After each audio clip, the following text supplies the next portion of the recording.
काल तुम्ही बरोबरच ओळखलं होतं. आज मी आली होती तुळजापूरला तुळजाभवानीचं दर्शन घेण्यासाठी. आजपर्यंत एकदा पण आली नव्हती बरं का तुळजापूरला. आज पहिल्यांदाच तुळजापूरला आली या. गेल्या गेल्या आवडीचं काम केलं ते म्हणजे गजरा.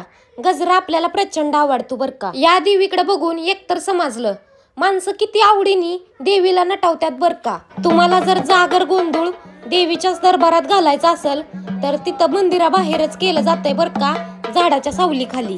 कोणाचा राहिला असेल तर लवकर कार्यक्रम आटपून टाका. आणि इकडं परडीमध्ये पीठ तेल जोगवा सगळं भरत्यात बरं का. अगोदर दर मंगळवारी आमच्या घरी पण बायका यायच्या, पण आता हळूहळू कोणाला असल्या गोष्टी करायला वेळ नाही राहिला. नाहीतर दर मंगळवारी यायच्या बरं का बायका, एकात दुसरी तर यायचीच. आणि आम्ही गेल्या गेल्या पहिल्यांदा तर आम्ही अख्ख्या मंदिराला वेढा घातला बरं का. आतमध्ये जायचा मार्गच सापडत नव्हता. मग नंतरनी समजलं की खालून जायचंय म्हणून मागच्या साईडून. आणि पहिल्यांदा गेल्या गेल्या तर असं वाटलं की गर्दी कमी आहे, पण आतमध्ये गेल्यावर आम्हाला कळलं की फर्स्ट फ्लोअर सेकंड फ्लोअर असं 2 फ्लोअर आहेत बरं का. आम्ही गुरुवारच गेलो होतो. गुरुवारमुळं गर्दी होती का नेहमी पण एवढीच गर्दी असती मला कमेंट्समध्ये सांगा बरं का. जे कोणी तुळजापूरचं असेल त्यांनी किंवा जे नेहमी जात असेल त्यांनी पण. तर आजच्यासाठी एवढंच होतं बरं का.